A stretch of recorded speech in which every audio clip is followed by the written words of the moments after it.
Hi, welcome back to No Way. Tell me everything. I'm your host, Jess. This week I have a lovely guest with me. Her name is Sóley, and I will let her introduce herself in a minute. I will just tell you that I met Sóley, as I do a lot of my lovely guests, from the TikTok. I was served one of her videos that was about a very traumatic life event that you went through at a younger age. And I started following you based on how you spoke about it. It was really inspiring. And I love what you have done with a very hard event and turned it into a very inspiring story for yourself and for others. And that's kind of what I live for, is these transformative things and how we shift our perspective and mindset to deal with the hard things that happen to us to really make the best of it. So all of that being said, thank you so much for joining us today. And could you tell us a little bit more about yourself, who you are and what you do? Okay, so thank you for inviting me. So my name is Sóley, and I'm Icelandic. And the event that you were referring to is when I was 11, I lived in a small village in Iceland called Flateyri. And what happened was that there was an avalanche that came over my house, and I was the final person to be found alive after 9 hours. So, so being 11 and surviving this horrible event, it has always been my life goal to find out how I should work through this, how I can heal from this. And I've always been kind of obsessed with healing this because it was so big. Like, what happened was that my parents had gone away the weekend before, and my older sister, who was 19 at the time, she didn't live with us anymore. She came to our town and she was staying there. So because the weather was horrible, so my parents got stuck and she got stuck, and it ended up like me staying with her at our house. So everybody knew that our hometown was very, very much in the news these days before, because everybody was like talking about there could be an avalanche there. But our house was not considered in the danger zone. So I was really thinking about this the days before. Like, are we in danger? Should I be afraid? But everybody told us, like, no, you're safe. And so when this happened, it was at 4 during the night. I immediately knew what was happening. So I just heard this. It was like an earthquake. And then it was like everything just blew up, probably because it comes like the shock wave before, and the windows, they just blew up. And then just everything just went white. And then I just blacked out. So when I woke up, I was completely stuck. One hand was under me, one was above my head. And I just lied there for 8 hours until there was this man who just found me. He just put his hand down into the snow, and he told me in an interview that he just found my face. So it was kind of incredible. But it took 1 hour to get me up because I was under this stone wall, debris everywhere. And the rescue team, they actually told me later that they were so afraid when they found me because they expected finding dead people, but they were not expecting finding somebody alive. So that was very traumatic for them. But because they were trying to, make me feel safe, they were like, yeah, your sister's fine. And I was like, okay, cool. And I was always thinking, yeah, she's fine. It's just me, because my room, it was near the mountain.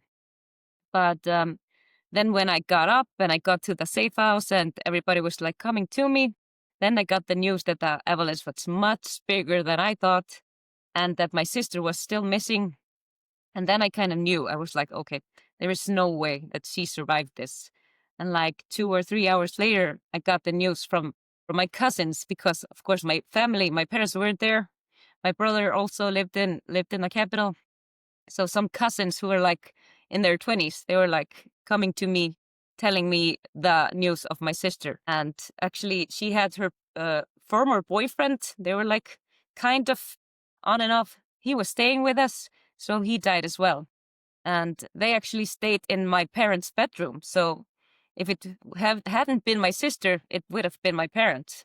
So it's weird how it all unfolded. That's a very intense story and experience, obviously. When you blacked out. So do you not remember anything from that period of time? It's just what you're being told from the people who found you, or No, I remember a lot of stuff. I okay. remember waiting.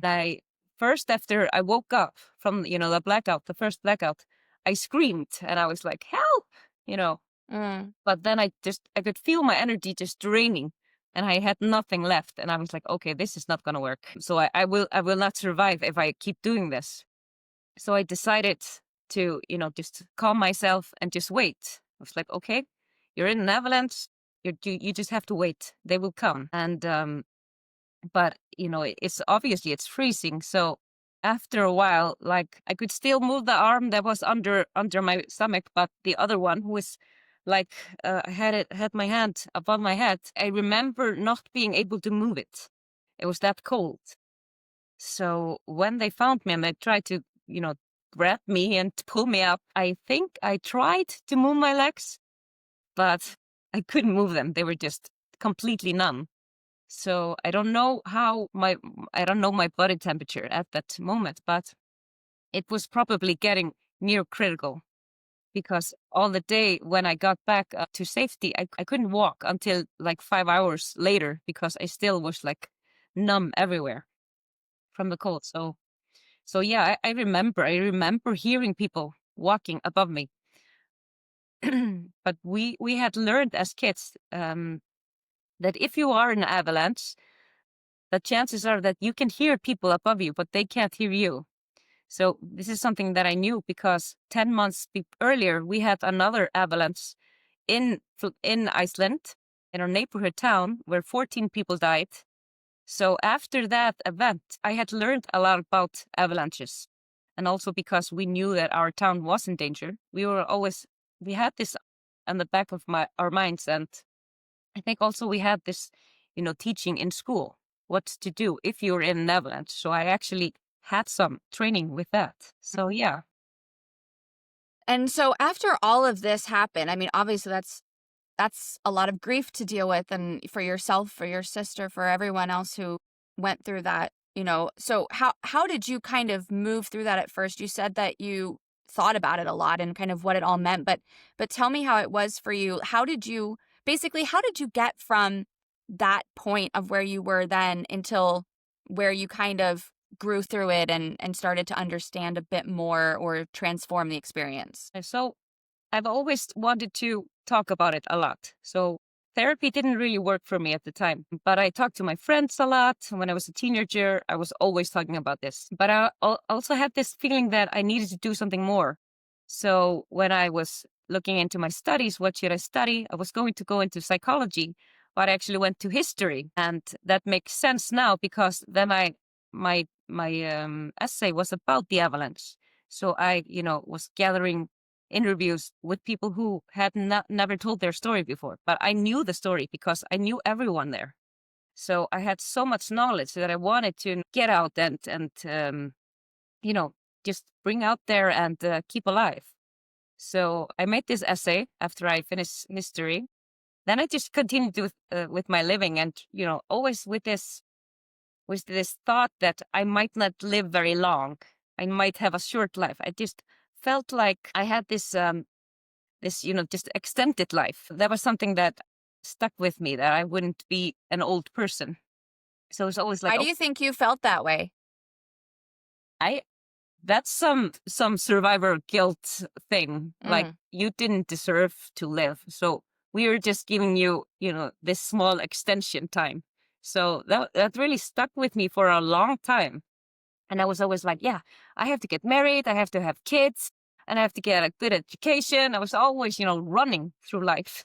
It's kind of funny when I look back. But then I couldn't find a job that I liked. And then I was like, but I want to write a book about this. So I actually, started writing a script, and I used the material I had, and I had so much, and took some interviews. But then I got kind of stuck because I'm not really a writer, but I did go to a publishing company, and they were like, yes, we'll do it. We'll just get you a co-writer to finish it. And that's what I did. And the book is actually very good. But there was always this tiny voice inside of my head, like, why couldn't you do it on your own? Why did you need to get help. And for me, it's like my, actually getting a little emotional. It's like I have this "you are not enough" wound that a lot of us have. So I was like very sad and angry with myself not to be able to do it on my own, because this story is my baby and it still is. So it hurt a lot to have to share it with somebody else. But I'm healing that. I've healed that actually. I've been through. I actually had to look at this and be like, why am I so sad about this book? And then I just found out it's because you wanted to do it on your own and you couldn't. So I actually had to forgive myself for that. Like you couldn't do it. You just had to do it this way. And this is just part of your journey, and you just have to learn this. And now I look like everything, every experience like that is just a part of my journey. It's supposed to go like that because it's teaching me stuff about myself. And so my book was published in 2016. I just went back to school and learned project management. And I was like, yes, now I'm going to get the career, be the career woman, because that's what you need to do, because, that's what successful people do. And then I was like, this job, didn't like it. This job, didn't like it. Then I got this job that I liked, and I was like, yay, everything is working out now. But what did happen was like, I just met the people I was supposed to meet at that time. I met a person who was like this mirror. And I think this person triggered my spiritual awakening. And then I was like, okay, everything I've been through from my whole life, it's been leading to this moment. This was supposed to happen. And then I just started to see the pattern. All I've been through, it's been leading me up to this moment. And so my spiritual awakening was very big. And I just started feeling energies everywhere. And was like, what is this? Because one of the things about the Avalanche was that I was in an interview and the reporter, she was like, yeah, so do you think that God saved you? And I was like, yes. But afterwards I was like, no, what kind of God would make this happen and save me and not my sister? So I actually was this huge atheist for like 25 years. And I didn't believe in anything. I was like, no, I don't have to believe in anything. I just can't feel it. And I actually remember saying, I envy people who have faith and beliefs because they must be so reassured all the time. I don't have that. So when I had this spiritual awakening, I was like, what is happening? This is not me. And like for my husband, he was like, who are you? Like, what is happening? And it caused such a friction between us because all of a sudden I was like, I want to meditate. I have these tarot cards. Yes, I'm gonna. And he was like, okay, who are you? So it was so weird, but yeah. But it's such a growth period, and I feel like I'm a completely different person. And what was important to me then, I don't care about now. I see everything differently. So it's just it's been amazing. Yeah, that's been something that I think has been really healing for me. And I feel like it is something that comes with the spiritual awakening, is that when you can kind of shift your perspective to look at the things in your life and notice the patterns and notice how you grew. Like, for example, you're talking about the book and how you wanted to do it by yourself and you needed to do it, and then you didn't and you had to accept help. And for you, that pointed out to you this "I'm not good enough" wound. And when you work on that wound, because I also have that hardcore, right? Like you said, a lot of us have this wound, right? I also worked on that. And, when you have to accept help, for example, where it makes you feel like you should have been able to do it by yourself, when you kind of look at it and you notice this pattern of, but I don't have to do it by myself, and it doesn't actually say anything about my worthiness of anything. And in all actuality, what I've found a lot of times is I'm meant to work with those people because I'm meant to help them in some way, and they're meant to help me in some way because we do something for each other's journeys and we help each other, right? So I totally understand that. When you ended up publishing the book and, you had help with everything, when you dug into that, did it change your perspective on needing help to get this done? At the time, I knew I needed this help. It was like afterwards, then I started to get this wounding because like there was this movie guys. They were like, "Do you want to collab with us in making a movie about the book and stuff?" And when that happened, I had to ask permission from my co-author, and that really hit me because I was like, "This is my life. I'm supposed to, you know, be the sole owner of this material." But what happened was that I actually was sharing my life story with somebody else. And that was the worst thing about it. But being in a collaboration with a person at the time, that was fine. But it was the thing afterwards. And it was also because the book deal that I made, it was like 50-50, me and a co-writer. And that was not a good deal for me. And I knew it at the time. But being a people pleaser and being, new in the game, I didn't have any help. I didn't get to read the contract before I signed it. So there were a lot of things that I was like, you should have done better in the beginning. So I was like kicking myself for not doing better earlier on and making a better deal, protecting myself better, because I had this feeling that this could happen, that if somebody would come later and be like, we want to do something with the book, it wouldn't be my decision. I would have to share the decision with somebody else who wasn't really, it was not in their interest to do something more. They were just like a contractor working on it for a while. But this is like I said before, it was my baby. It's my story. It's my life. And it's very hard to have to share that with somebody. Yeah. So how did you grow through that? Like because, a lot of times those kind of things, like you said, you can look back on them and say, I should have done better. Or you can look at them and say, this was a learning for me to advocate more for myself or whatever. So how did you kind of work through that to eventually come out on the other side? Yeah, it was definitely through forgiving myself. I think that was the biggest thing that helped me through this, just thinking, you had to do it like this way. This was just the way it was supposed to go. And you have to forgive yourself for not being able to do it on your own, because I was so mad at myself. And I think a lot of people are like this. We are always kicking ourselves for not being, better or good enough. And that's one of the wounding from the Avalanche, because it's just survivor's guilt. I have to excel.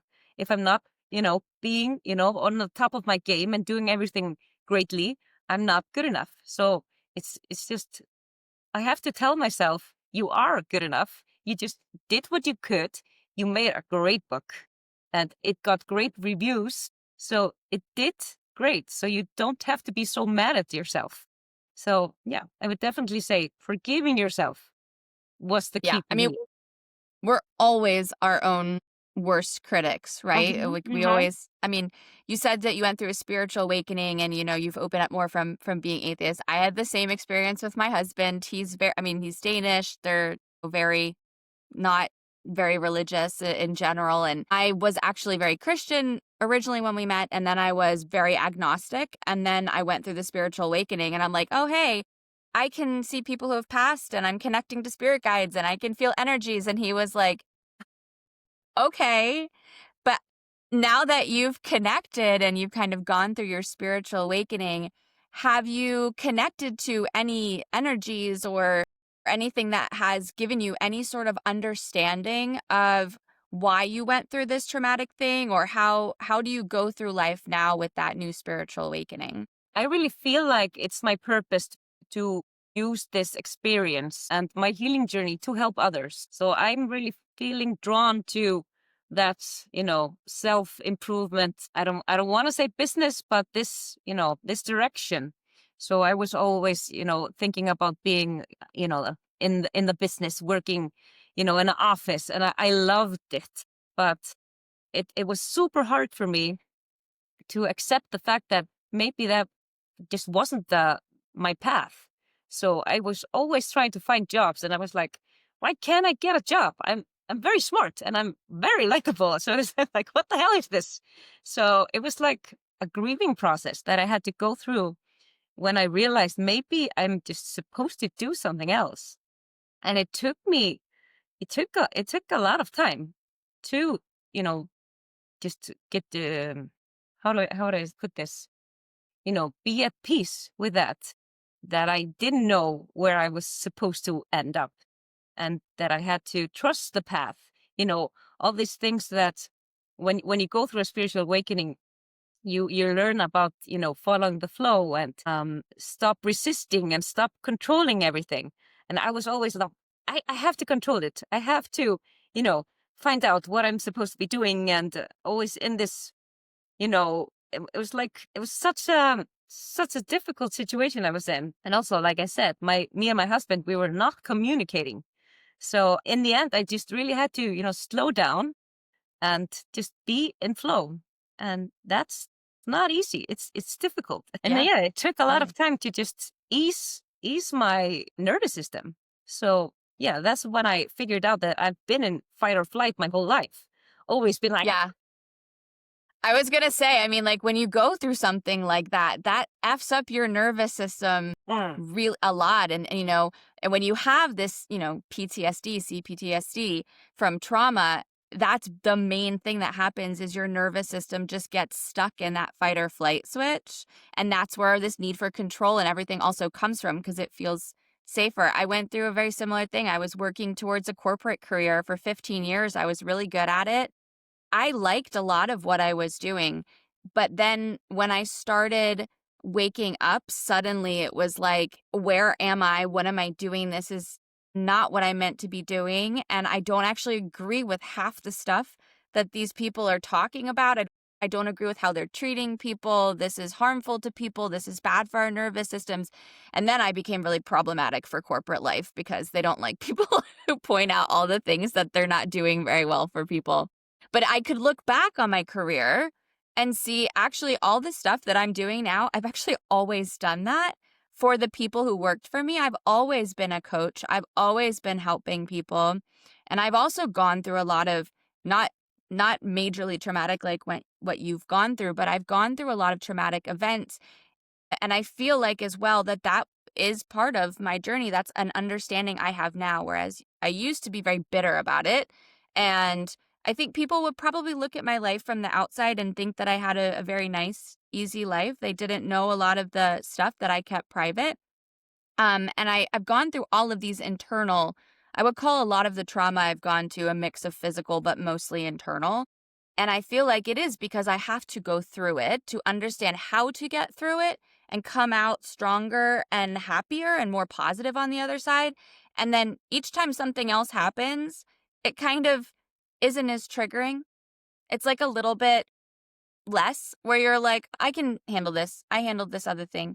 And you have to grieve that life when you go through a spiritual awakening, because especially if it's something that you thought you wanted or you've been building towards for so many years, or you don't know what you're supposed to do, but you just know this isn't it.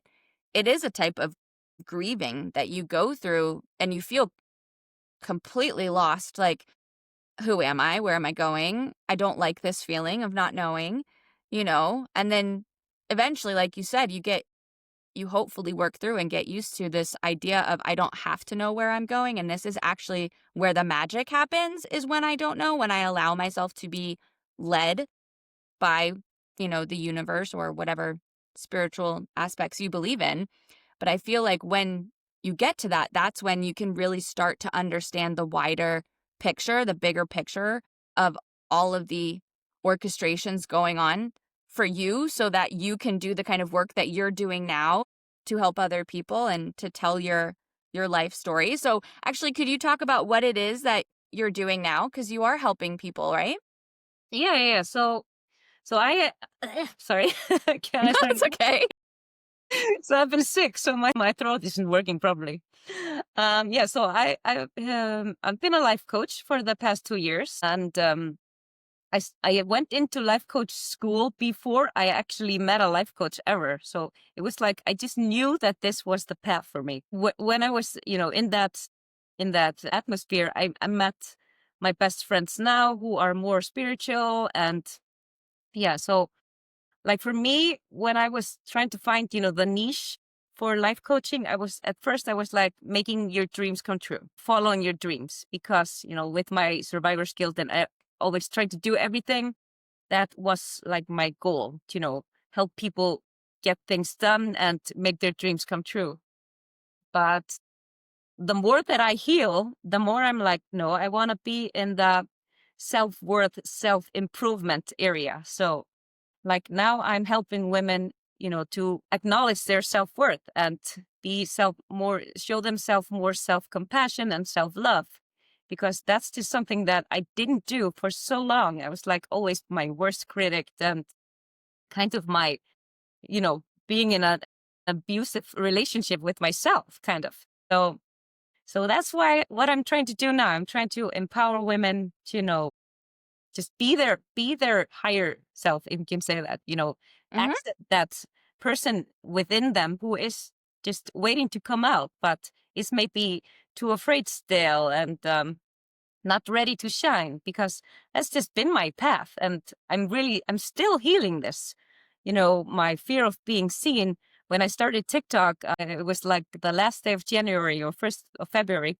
I almost died when I posted my first video because the fear of being seen was so real in me. I was like, what is this? Because I knew I was supposed to be telling people, being on stage and giving pep talks. And like you said, I've always been like the coach in my jobs, always been, the person telling everybody like, let's go, you're doing great. It's always been in me. So, but after I realized you still have this huge fear of being seen, and I started digging into that a little bit more, like, what is this? And then I just starting to, find more wounds that I needed to heal. So it's kind of, I'm coaching as I'm healing. So and it works. And I can feel that the more authentic I am, people are coming to me because they see the authenticity, and if they feel aligned, they're just coming. So I'm not really, going out finding clients yet. I'm still just focusing on myself, but if people come, then they are welcome. But yeah, but I also want to be a speaker. So that's also something that I'm practicing. I've always been a little bit afraid of the Icelandic community because we are so small. Like the Icelandic TikTok community, I was like, I'm not going to step into there because everybody's going to know me and they are going to judge me. So when I started TikTok, it was like this trend called World Talk, where everybody had their flags. And I was like, okay, I'm going to jump into this trend because everybody is super nice here and very, kind. And I loved it. And I have so many friends from that, trend. And so that really helped me get over, not get over, I'm still getting over this fear of being seen, but it created this safe space for me to, step a little bit. Just take, like I tell my clients, just take the smallest step that you can today. And that's what I'm doing. Like, what do you feel like posting today? Sometimes I don't feel like talking. Then I just make some motivational poster or something. So I'm always trying to tell myself, you don't have to do it all. Just teach your nervous system that it's safe to be seen. Yeah. But I mean, that's the thing too. Like, you really have to do the nervous system regulation, because I also say just take that next clear step for you. That's all you have to do. We have this idea that we have to jump from A to B really quickly. And so you look at something and you're like, that's really big and that's really scary. And it's like, okay, well, what's one thing that's not scary that would help you get there? Just do that next thing. And then while we're doing that, we're going to work on, getting rid of the limiting block or the belief or your nervous system regulation or what have you, because I also feel like healing is, they often describe it as a spiral, right? Like it's never over. You keep coming back to the same things. And I feel like it's because it's like a ganglion cyst or something, which is the grossest example. I don't know why that was given to me just now, but like it's like this knot with all these different, roots to it. And you can have a visibility wound. Like I'll speak from my own experience. My visibility fears have so much to do with my fear of being good enough. Because if I'm not seen by a lot of people, then they won't, to your point, then they won't judge me. They won't judge that I'm not good enough. So I actually didn't realize I had a visibility fear until I started working on being good enough, or I shouldn't say being good enough, but, removing those beliefs I had that I wasn't. And then that was when I started doing, TikTok and Instagram videos and things. And it became very clear to me that those two were very tightly tied together, and that the visibility wound only really came up when I started feeling better about myself, because then a new kind of fear came in of, oh no, I actually feel like I'm good enough now, but what if I'm visible to people and they tell me I'm not? And then I go back, so a lot of times it's not just a one and done. I'm not going to do one subconscious reprogramming session with you and suddenly everything is fixed in that area.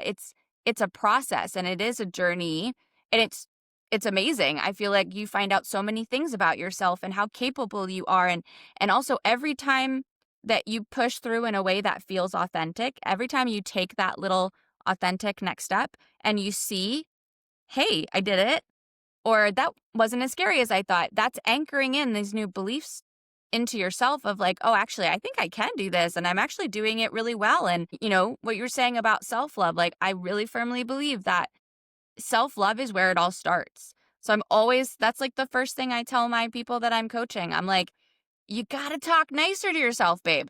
Like, every time you get that, oh, I should have done this, stop it and be like, you did what you thought was best in that moment, and that's good enough. You did well. You're good.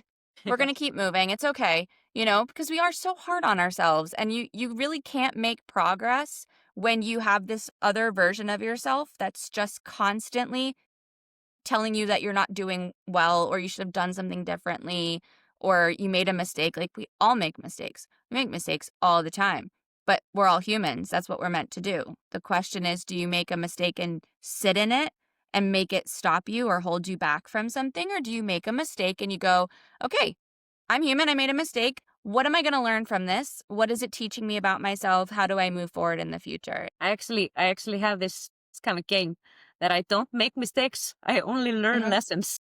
Yeah. So it's like lessons and opportunities. Yeah. Stop talking about mistakes. Just talk about the lessons, because that's growth mindsets, right? Yeah. I think my perspective on it, and I had a discussion actually with someone on TikTok about this because they disagree with me, and that's totally fine. And that's why I think I do very similar work to what you're talking about. I help women to feel more confident and taking steps to being more authentically themselves and living the lives that they're thinking of and taking the moves they're scared to take. And we probably have completely different methods and ways of doing that in coaching and teaching. And I think that's what's really great is it is good to disagree on stuff and talk about how we do things differently, because there is no one way that works for anybody. We need to have a lot of different views and ways of doing things. That's why there's so many different systems and everything, because you'll find what works for you.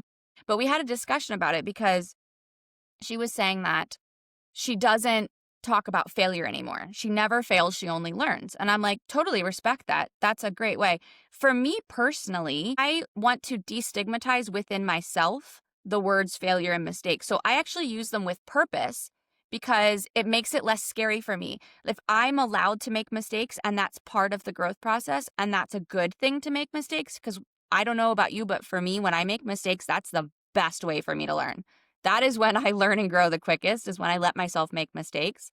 So the idea of that, and also I'm allowed to fail at things. I should be failing at things because it means that I tried something. And then as long as I'm learning from that failure, that's great. Then I can try again, or I can say that actually wasn't for me in the end.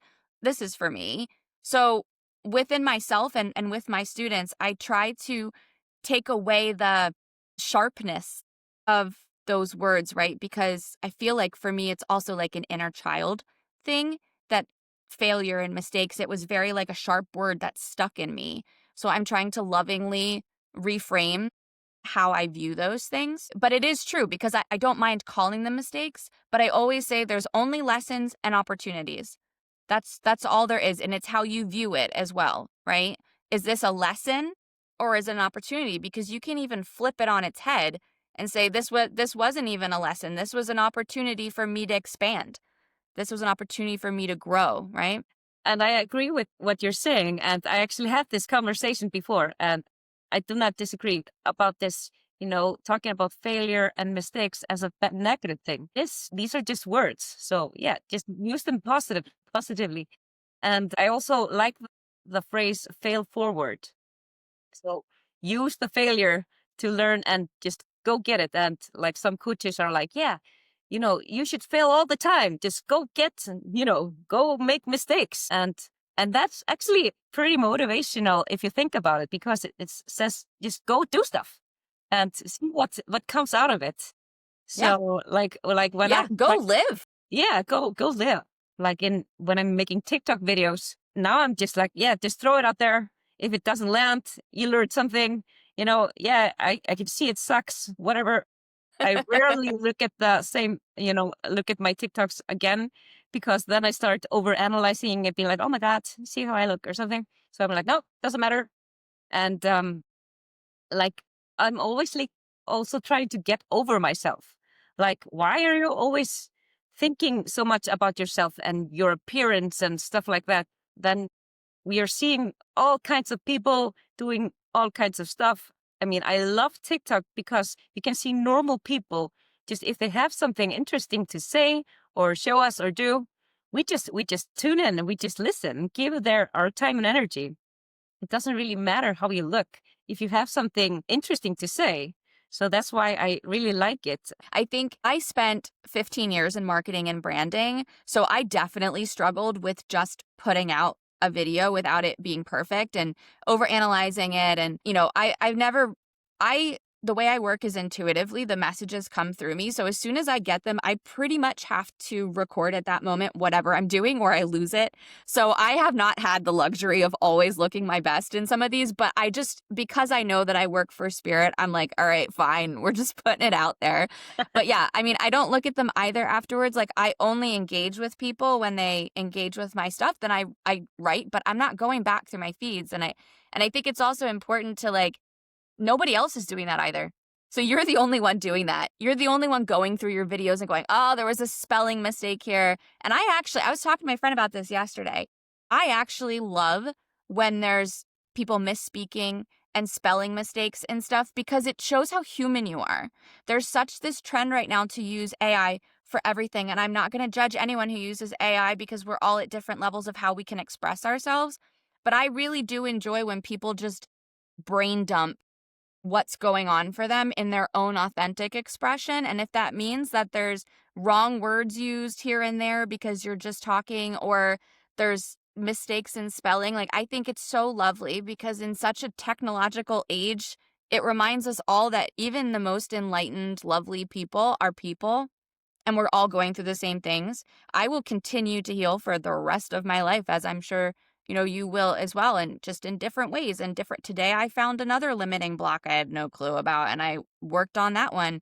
And it feels so familiar in a way that, like, it's home. It's home to go in that place inside of myself and uncover parts of myself. It feels so comfortable to do that, and it doesn't feel scary anymore. I don't know if you've had this with the people you work with, but a lot of times I feel like there's this fear of what they might discover about themselves. And I feel like, again, it comes from that critical part of our mind that feels like we're actually going to find out we're a horrible person.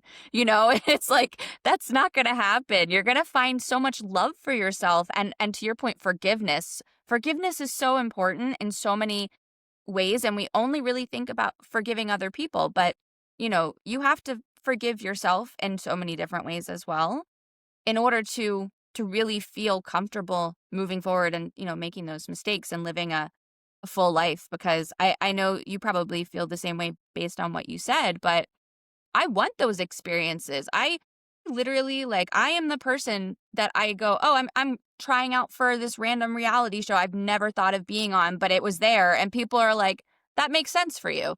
And I'm like, I love that people know that about me, that I am not scared to fail. I'm not scared to fail big and hard. I also feel like I'm one of those people who loves exposure therapy. So I love putting myself through those, because I know, it's temporary. Everything is always temporary. You can change it if you don't like it. You don't have to do something if it's too hard. Like, we'll figure it out. Nothing is permanent like that. You can decide to back out of something.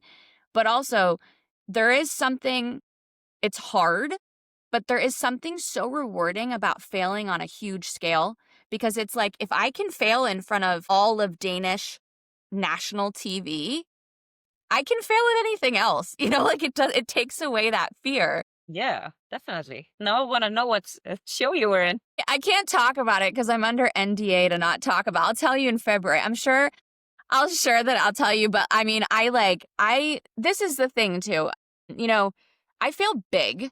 I failed hard, but I failed as myself, 100% authentically myself. And so I'm actually very proud of that experience because I was guided to do it. I can tell you how I got on it, which was basically I was doing a meditation about what I needed to do to work on my fear of visibility. And I was told to be on a Danish reality show. And I was like, no, but I've never thought of that. And I don't really think I want to do that. But sure, if something comes up, I'll do it. And then literally I go on Facebook and there was an ad in the local community group that I live in that was like, have you ever considered being on a Danish TV show? We're holding auditions. And so I am a very spiritual, psychic person. So I was like, well, I said I would do it if it came up, and there it is. I got to do it. It made no sense to me. It wasn't ever the kind of show, like when I told people the show, they were like, wouldn't this other type of show be more like fitting for you? And I was like, yeah, I don't get it, but I'm just going to go with it. As long as it feels right, I'm going to see where it goes. And when I went into audition, I was very heavily told I needed to be 100% myself. I had to tell them how I got on this audition. I had to tell them about being a psychic and what I do. I was not allowed to go on there and just try to be a different version that I had been before. So I went on and I was very authentically myself. And I think that's probably why I continued in the process, was because I don't think it's very often that this type of show especially gets a psychic medium who was told by her guides to go on a show, you know? So I went through the audition process. I made it all the way to the first episode where you actually audition for the judges. And I was very proud of what I did.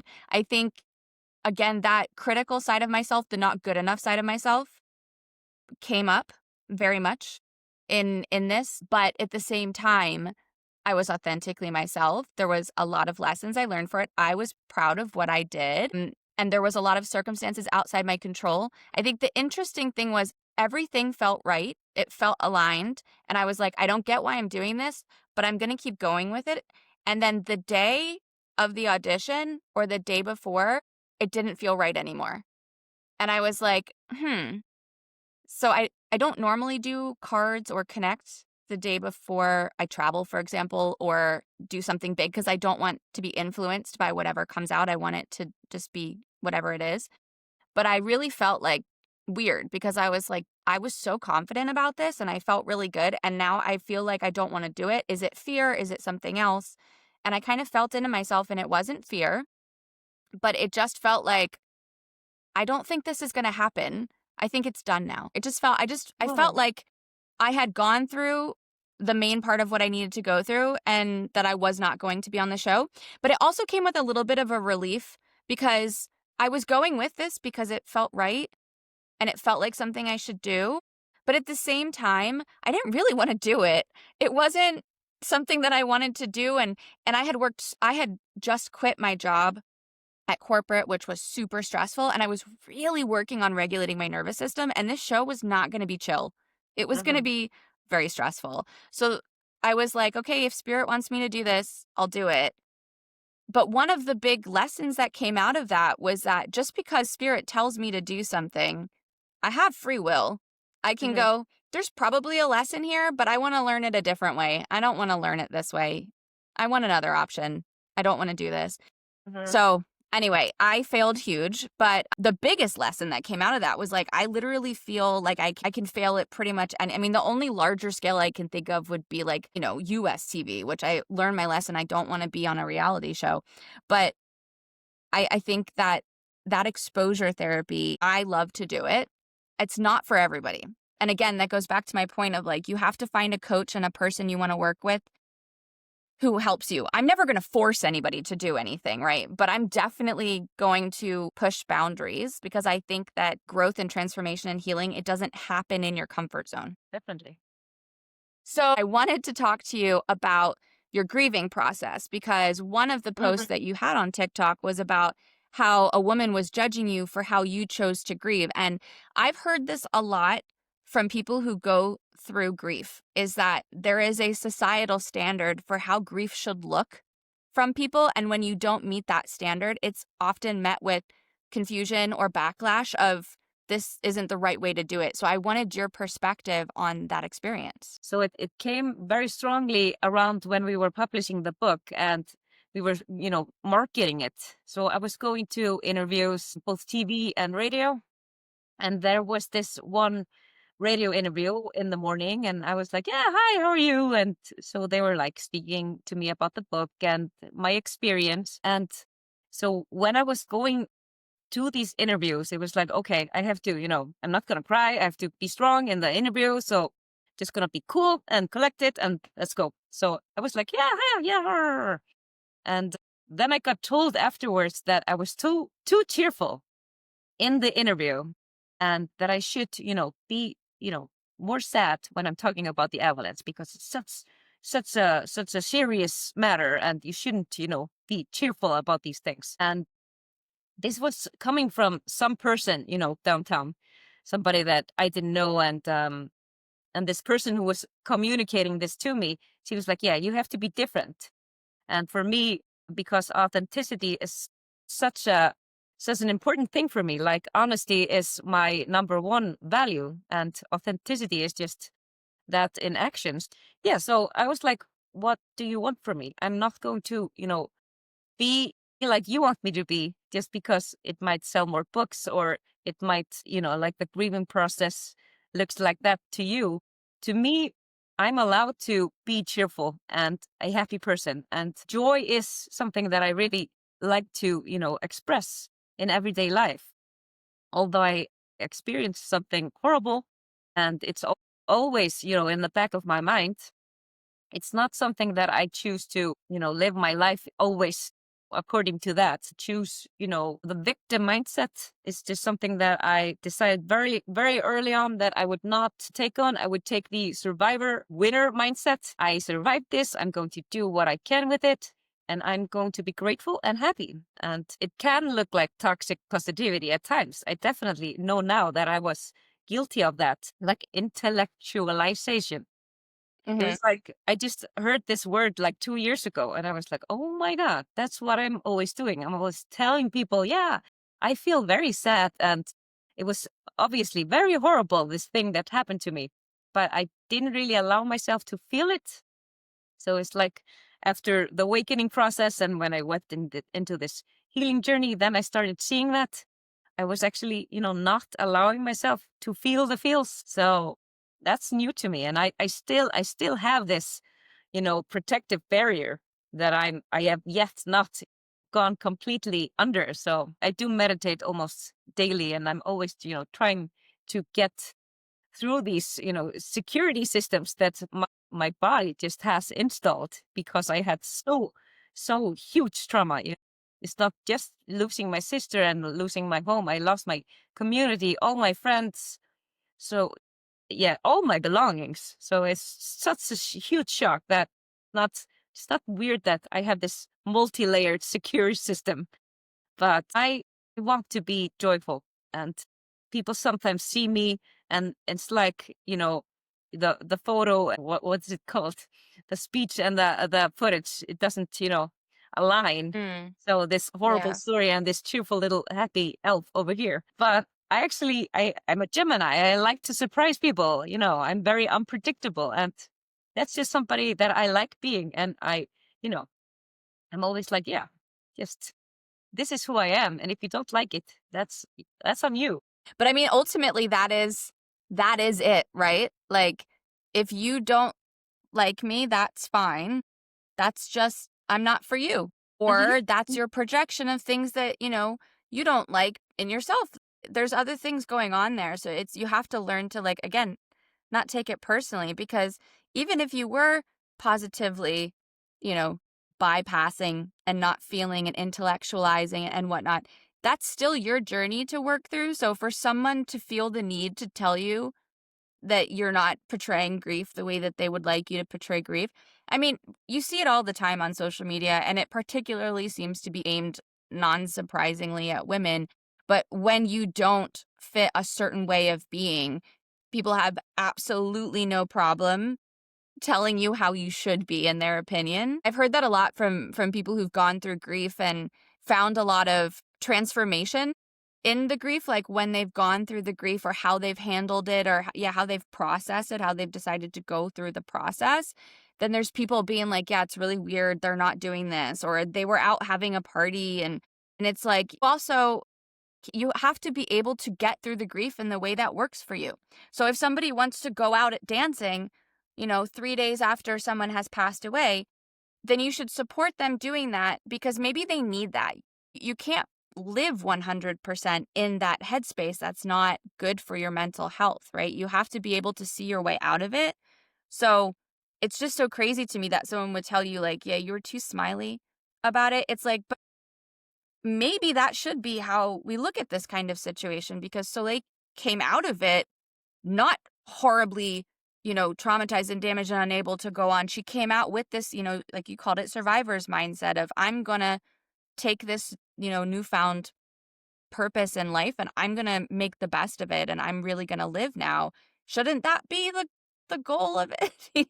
Shouldn't that be how we look at those situations, that someone came out stronger? And anyway, I mean, I always feel like in any way that works for you to live your life and be happy and authentic and strong, you do it. And then we deal with the stuff underneath as we go, right?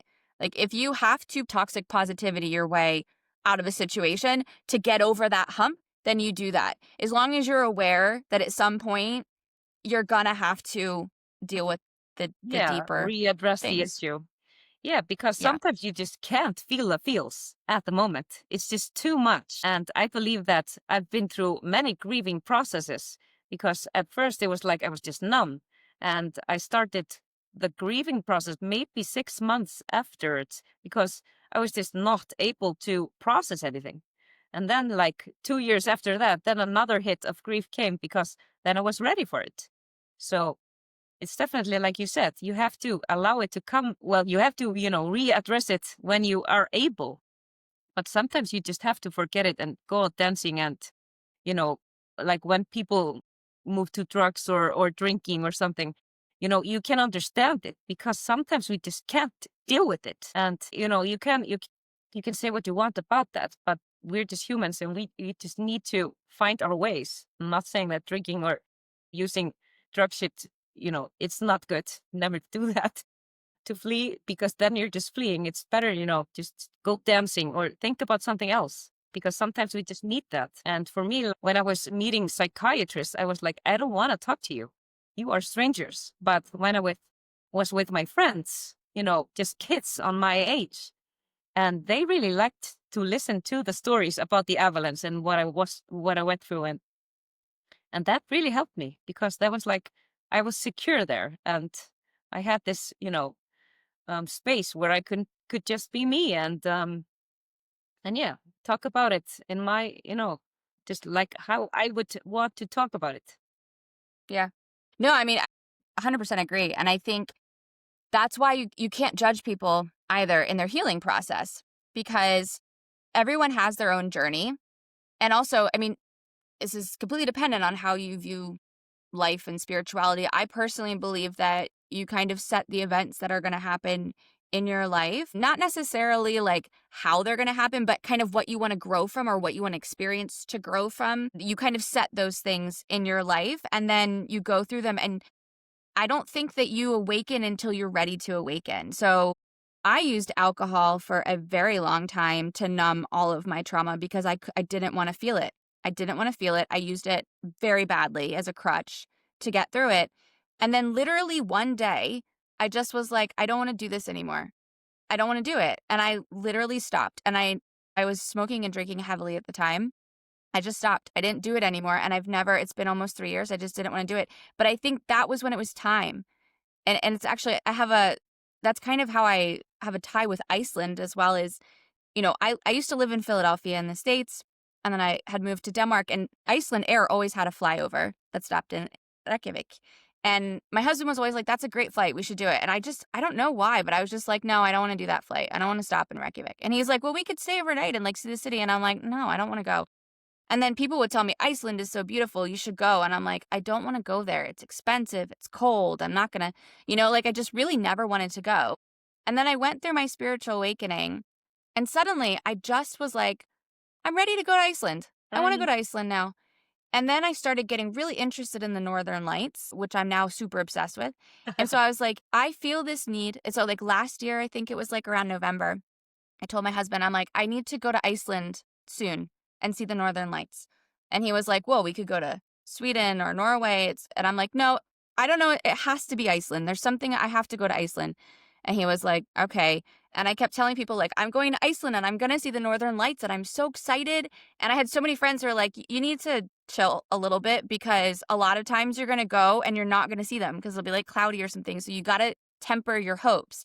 And I just had this knowing. I was like, I don't know what to tell you. I am going to see the Northern Lights a lot when I'm there. I just know it. I don't know. And they were like, okay, sure, Jess. All right. So we went in February. It was so cloudy. We stayed in these igloos in Hella. So the first night I had this Aurora tracker map thing. And it was like 0% chance you're not going to see it. And I was like, okay, well, still 5 more nights. Like, that's fine. So we were sleeping in the igloo. I woke up at 3 a.m. and I when I woke up, I heard the words look up in my head.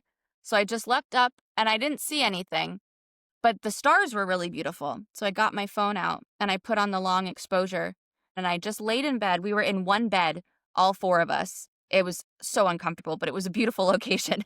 And I'm just laying there with my phone and I'm taking these long exposures and it was a full moon as well. So then I could see, oh, the moon came out. So I go out of the igloo by myself and I start taking these long exposures of the moon because it was so beautiful. And then I go back inside and I fall back asleep. And at 5, I woke up again and I heard again, look up. And so I looked up and there was still nothing. But then my husband had kind of woken up because I had kind of woken up and the kids were kind of waking up. And I was just like, hey, look at these beautiful pictures I took of the stars. So I pull out my phone and I start showing him the stars and he goes, that's the Northern Lights you got. And I was like, what? And I look at the picture and the Northern Lights were in every single picture. But I had been so focused on the stars, I never looked back at the picture. And then I ran outside and I took another picture and I looked at it and I could see all the Northern Lights were there. And then they started getting brighter and brighter. So then all my family got dressed and we're out at like 5 a.m. in freezing cold weather, just watching these gorgeous Northern Lights. And every single day I was there, we saw the Northern Lights for 5 days, every single night. And it was just this knowing of, I couldn't have gone to Reykjavik before because I wasn't ready to go to Reykjavik before because the amount of magic and wonder and amazement and connectedness that I felt when I saw those Northern Lights and also the scenery, the freaking gorgeous waterfalls and the tundra and the horses. I mean, everything is so beautiful there, the black sand beaches. I would not have appreciated or loved that or felt that in my soul as much as I did then. So I really am such a big believer in certain experiences, certain steps in our healing journey, certain transformations. They happen at a specific divine timing. And so if you have to get through something in a short-term situation because that's what works for you in that moment, as long as you know you're going to have to deal with it and you do it when you feel ready to do it, it's going to be beautiful. It's going to work out as it should. But you have to also be, again, forgiving and kind to yourself that you are always usually doing what is in your best interest at the time. Sometimes that's based off of limiting beliefs or false beliefs that you've created that you eventually want to, get rid of. But at that time, you were doing for yourself what you thought was best, even if it was destructive. That should give you a sense of compassion and forgiveness for yourself that, we're all just doing our best. Also for other people, right? Like instead of looking at someone and being like, oh, they're doing that again and it's so destructive. And it's like, yeah, it is, but it's their journey and they're just trying to do their best. And the only thing you can do is be there for them. Definitely. I love the thing that we are not supposed to, take the experience from other people because they have to go through it themselves. Because if you try to, take the lesson from them, you're just blocking them from all the growth that they could have, gone through. Yeah, we all have to go through our stuff ourselves. And one thing that I actually wanted to talk about is when I started going to life coaching, people don't Yes. really always know what they want. Like for me, therapy didn't really help me, but life coaching actually helped me because when I was asked, what do you want? I was always like, I don't know. And then I would just be asked again, no, what do you want? And then I started, finding this stuff. I think I want to work independently. I was like, what? Where does that come from? Because then I was like, what do you want? What do you want? I had to answer really, really fast. Yeah. So that's what life coaching has done for me. It's like helping me, go under the surface and find what I want, and then find the limiting beliefs and the blocks that I have to overcome. So that's the magic of life coaching that I really find fascinating. And I know that people have to go, through therapy if they have big wounds that have not been healed. For me, life coaching has been such a, much better for me, because it's just like, what do you want? And why aren't you doing that? Because these limiting blocks, it's not really something that I can go through with a psychiatrist. It's like, what are you not allowing yourself to feel or do? And how can you, go through that? So that has been something that has been helping me, be seen. Okay, what do you have to do? Get seen. So I opened my Instagram account 2 years ago after life coaching session, where he was like, what do you want to do? I was like, I want to talk to people. And he was like, why aren't you doing that? And I was like, I'm going to look stupid. And he was like, yeah, okay. So who thinks you're stupid? And I was like, me. And it's like, yeah, back to the old worst critic. So yeah, so that's, I just all of a sudden, I just really wanted to talk about how I love life coaching and how it can transform you and just put you on that, on that path. Where do you want to go? And how are you going to go there? And in Iceland, the life coach word is actually called a goal coach. And I actually don't resonate with that, because for me, it's also, so spiritual and such healing involved. It's not just going through from A to B. It's also, finding the blocks and how are you going to go, work through them. So it's a process, and you need somebody just to mirror you back what you're thinking and doing. And it's like, you can't do that with ChatGPT. So you need this, person to help you through this. So yeah. Yeah, I agree. I mean, I did years and years of therapy. I think therapy is great when you're not aware of your patterns or your behaviors or things. Like, it could be really great for that. But in my opinion, therapy is a lot of the intellectualization part of it that we were speaking of. So it's very much in your head and thinking through things versus feeling them. I can help you uncover patterns and things like that. That's definitely part of what we do. But what's more transformational for me is finding those blocks and those patterns in yourself and feeling them and releasing what's holding them there. So whether you've been to therapy or not, you can do this work. But I feel like a lot of people come to me who have been to therapy for years and they're still repeating the same patterns. They still don't feel confident to do the stuff. And it's because they haven't felt it. They haven't embodied it.